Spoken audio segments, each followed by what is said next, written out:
Hola a todos, soy Sara Lacova, soy fisioterapeuta, especialista en fisioterapia respiratoria y en fisioterapia pediátrica. Actualmente trabajo a nivel ambulatorio con pacientes ambulatorios, además en un equipo súper bonito con un montón de compañeros, ¿vale? Y bueno, pues hoy vengo a hablaros sobre una amistad muy peligrosa que me parece que es la que tenemos con el tabaco porque siempre sale mal. Y bueno, aquí os dejo también tanto mi correo como mis redes sociales donde podéis encontrarme por si en algún momento queréis poneros en contacto conmigo, si queréis que compartamos algo de lo que voy a hablar ahora o simplemente si queréis comentarme cualquier cosilla o sobre algún otro paciente, ¿vale? Así que comenzamos. Siempre digo que la bibliografía está al alcance de todos, que los datos están ahí, están descritos, ¿vale? Entonces no quiero aburriros con la cantidad de datos que hay ni la bibliografía, sino que vengo a sembrar una semilla, y es la semilla de la duda, la semilla del espíritu crítico. ¿Vale? Es un poco romper con aquellas creencias que quizá tenemos un poquito arraigadas y que no sabemos que realmente no son ciertas o romper con aquellos mitos. Y ya no tanto con nosotros como profesionales, sino ayudarnos a romper esos mitos con los pacientes. Así que voy a empezar hablando de algunas de las frases que escucho en consulta. Esta, por ejemplo, que es bastante habitual cuando pregunto si alguien fuma, si el paciente fuma o cuando veo a los peques si alguien de la casa fuma, y la frase es: fumo muy poco, nunca fumo delante del niño, me lavo las manos después, me dijeron que era peor la ansiedad de dejar de fumar que el tabaco para el feto. De algo hay que morirse, esta la escucho sobre todo en pacientes que son ya mayores, ¿vale? En adultos ya más mayores.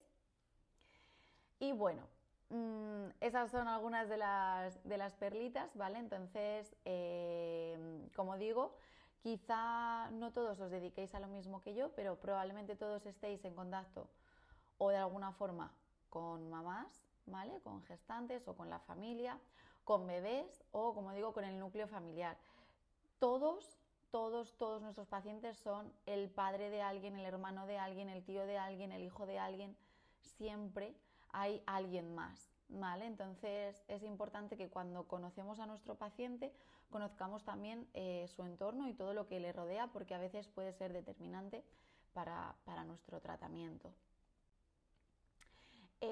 Estas son sobre todo las dos fuentes bibliográficas que más he utilizado, ¿vale? El Tratado de Tabaquismo es pues ya una biblia para todos aquellos que nos dedicamos al tabaquismo, y el Tratado de Neumología Pediátrica que ha sacado la SEPAR con la Sociedad de Pediatría, ¿vale? De Neumo.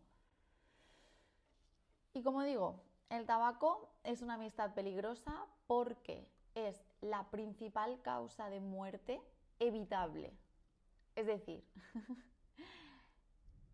es la principal causa por la que la gente muere que podemos evitar. Porque además tiene un coste sociosanitario tan grande que es imposible abarcarlo. ¿De acuerdo? Es verdad que ya en casi todas las descripciones, en casi todas las definiciones se habla de productos o formas de tabaco, entre las que se incluyen las que tienen y las que no tienen humo, ¿vale? Porque como han surgido nuevas formas de tabaco como el vape o el tabaco calentado, pues parece que eso ya no es tabaco y no es así, ¿vale? Aquí es que creo que sale mi cara por delante, pero es una amistad peligrosa.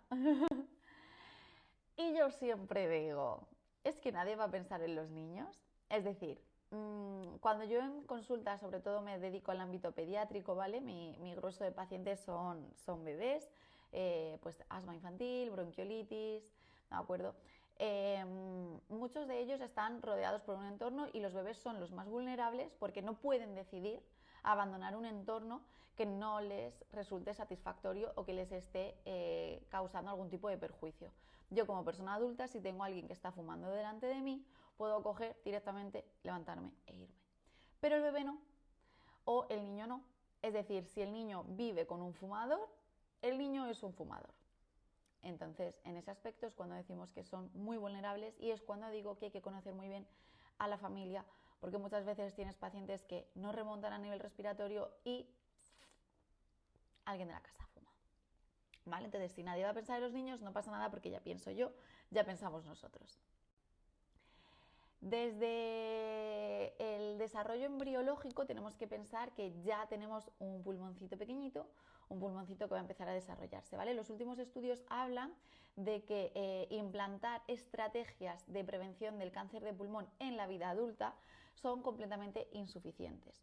¿Por qué? Porque el pulmón del adulto es un pulmón que ya ha estado expuesto a muchos carcinógenos, ha estado expuesto a muchísimos factores y en ese momento ya es un efecto dominó que no vas a poder frenar, ¿vale? Desde la cuarta semana de gestación que empieza la formación del pulmón más primitivo, ya todo lo que suceda a partir de ahí, todo lo que le suceda a la madre gestante y todo lo que le suceda luego a ese lactante, a ese niño, a ese adolescente y a ese adulto, va a suponer un impacto en ese pulmón, ¿vale? Porque hasta los 18-20 años está madurando esa estructura. Nacemos con todas las estructuras, pero tienen que ir madurando y termina la maduración hasta los 18-20 años. O sea que imaginad empezar a fumar con 13 años.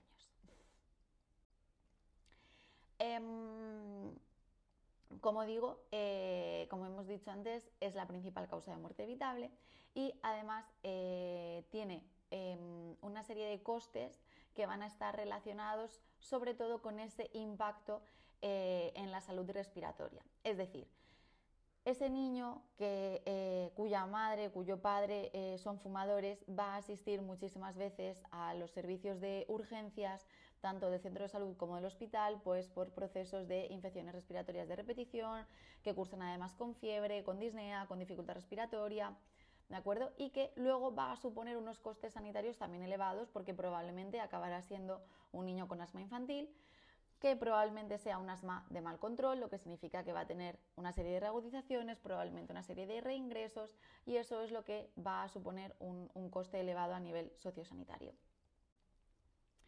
Vale, cuando hablamos del pulmón, del sistema respiratorio o de cualquier cosa, tenemos que pensar que, como siempre, es multifactorial y que hablamos de un conjunto de factores que pueden acabar desencadenando una serie de consecuencias. Pero es cierto que dentro de los factores de riesgo para desarrollar cualquier tipo de patología pulmonar están sobre todo los que implican a la madre gestante y los que están rodeando las primeras etapas del lactante, ¿vale? Como digo, esta imagen, por ejemplo, está sacada del tratado de neumología pediátrica, ¿vale? Y el tabaquismo materno puede estar relacionado ya con problemas en la morfología y en el desarrollo porque es durante ese momento de formación durante el que la madre está fumando, ¿vale?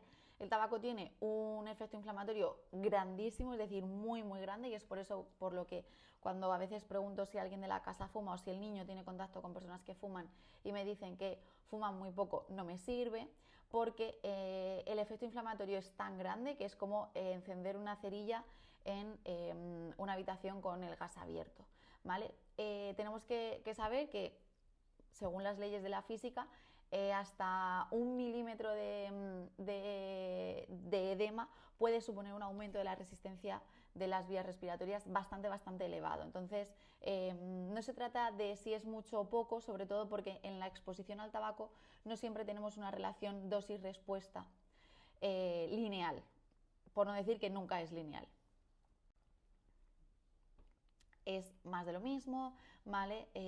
La exposición intrauterina y sobre todo también en los siguientes meses está relacionada pues con problemas sobre todo de infecciones respiratorias de repetición y desarrollo de asma del lactante y asma infantil, ¿vale? Entre otros factores, por supuesto, como asistir a la guardería, tener hermanos, dermatitis atópica, etcétera, etcétera. Quiero decir que son una serie de factores, pero que si nos damos cuenta el tabaquismo es como que está siempre ahí. Y hay cosas sobre las que no puedo ejercer mucho cambio, como por ejemplo tener hermanos o que sea un sexo masculino, pero sí que podemos ejercer un cambio sobre la exposición al tabaco. Más de lo mismo sobre efecto inflamatorio del tabaco, ¿vale? Como digo, esto está sacado del tratado de neumología pediátrica. y hay muchísimo, muchísimo, muchísimo, muchísimo ya descrito, muchísimo recogido sobre el impacto que tiene el tabaco y sobre su efecto inflamatorio. ¿De acuerdo? Está relacionado con infecciones respiratorias como puede ser bronquiolitis y sobre todo está relacionado con que esos procesos respiratorios sean severos o que tengan una mala evolución. Hasta ahí, momento bebé lactante. ¿Vale? Luego nos encontramos muchas veces la frase cuando tratamos con pacientes un poquito más adultos, ¿vale? Que es que de algo hay que morir. Y yo siempre les digo que lo peor no es morirse, ¿vale? Siempre pensamos que lo peor es morirnos, pero hay que hacer también énfasis con los pacientes en que no queremos sobrevivir, que lo que queremos es vivir, ¿no? Vivir con cierta calidad de vida, que menos. A largo plazo, el tabaco va a suponer, como digo, un impacto negativo, por supuesto, va a generar un daño pulmonar y esto puede predisponer a enfermedades respiratorias en el adulto.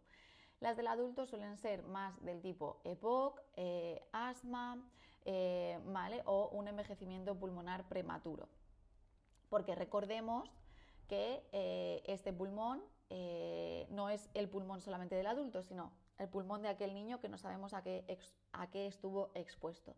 De hecho, cuando hacemos cribado de cáncer de pulmón y riesgo de cáncer de pulmón, en la historia clínica ya no solamente recogemos si el paciente es fumador, sino si los padres eran fumadores o si la madre durante la gestación era fumadora. Y también muy importante, tanto con los pequeños como con los adultos, cuando tenemos un paciente, es el tabaquismo pasivo, ¿de acuerdo?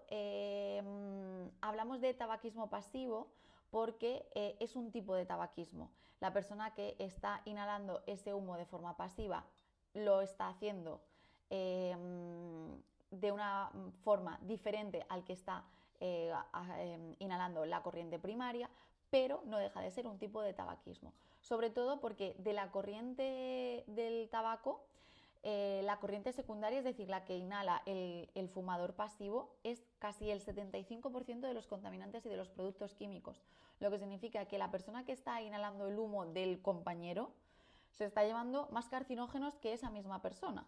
O sea, que el niño, imaginaos. Este estudio, la verdad que es una maravilla y hace reflexionar bastante porque se miró los niveles de cotinina, ¿vale? En la población infantil en Australia, ¿de acuerdo? La cotinina es un metabolito de la nicotina, se puede valorar a través de la orina, a través del sudor, a través de la saliva, ¿de acuerdo? Entonces, lo que nos está diciendo es que ese niño ya ha metabolizado nicotina, ¿de acuerdo? Entonces, entre el 47 y el 60% de los neonatos a los que se les hizo la prueba en este estudio tenían restos de cotinina en orina. Es decir, casi más de la mitad estaban expuestos o habían estado expuestos a la nicotina porque permanece hasta 48-72 horas después de haber estado expuestos al tabaco. Ojo.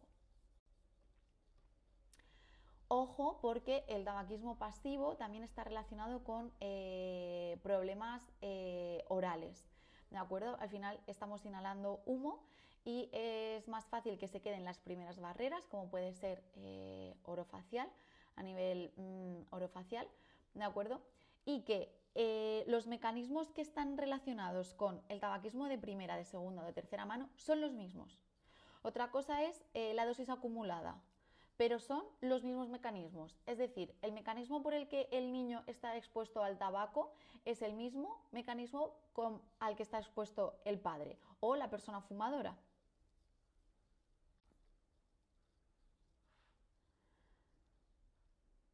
Vale. Aquí viene como el melonazo y es el tabaquismo en una madre gestante. ¿Por qué? Porque la placenta, ¿vale? El saco uterino funciona como un reservorio. Es decir, si la madre fuma, el feto se está llevando la mayor parte de esos carcinógenos, de esas sustancias tóxicas, porque como la mayoría pasan a través del torrente sanguíneo y el feto está en ese momento necesitando demasiado aporte sanguíneo, demasiado, el que necesita, muchísimo aporte sanguíneo y muchísimo aporte nutricional, está recibiendo también muchísima dosis de nicotina, entre otras sustancias. ¿De acuerdo? Como ya sabemos, el tabaco no solamente tiene una afectación pulmonar, sino que la mayor afectación que genera es vascular, ¿vale? Genera hipoxia, genera alteración vascular, por lo que estamos hablando de que esos tóxicos del tabaco van a ir a la placenta, van a ir al saco fetal, que además está muy muy vascularizado porque tenemos un individuo que se está formando, tenemos un bebezote que se está formando, y ahí pueden darse alteraciones en el desarrollo porque se está produciendo una isquemia y una hipoxia. ¿De acuerdo? Y a este feto fumador es a lo que se denomina fumador terciario intrauterino, es decir, ese feto ya es fumador. ¿Cuántos cigarrillos? No podríamos establecerlo a no ser que estableciéramos el índice paqueteaño de la madre gestante, pero ese feto ya es fumador. Por supuesto, el tabaco pasivo también predispone a infecciones y después del momento COVID creo que todos recordamos la importancia también de separarnos de aquellos que estaban fumando por la emisión de aerosoles. ¿De acuerdo? Entonces tenemos que saber que a través del humo, tanto de vapor como de cualquier otro producto de tabaco calentado con o sin humo, se pueden estar transmitiendo otra serie de partículas y microorganismos como puedan ser perfectamente virus y bacterias. O sea que aquí es como que tenemos para todos. Así que esto es otra vez el resumen de todas las frases que escucho en consulta, que creo que a todas les hemos dado un poquito de tanto de respuesta como de forma de desmentirlas o de formas de abordarlas en consulta, y si no para nuestros pacientes, para nosotros mismos, si nosotros teníamos alguna de estas convicciones. ¿De acuerdo? Y siempre que pienso en pacientes que además cuando les insisto, les explico y demás, me dicen que no, que de algo hay que morirse, me acuerdo de estos señores que son los que trabajan o los que están en los funerales de un país de África cuyo nombre ahora mismo no recuerdo, y les pregunto que si es que quieren que vengan a recogerlos. Y esto sería todo. Espero que no se haya hecho muy largo, muy aburrido. Como veis, aquí están otra vez mis datos de contacto y nada, muchísimas gracias por vuestro tiempo y vuestra atención.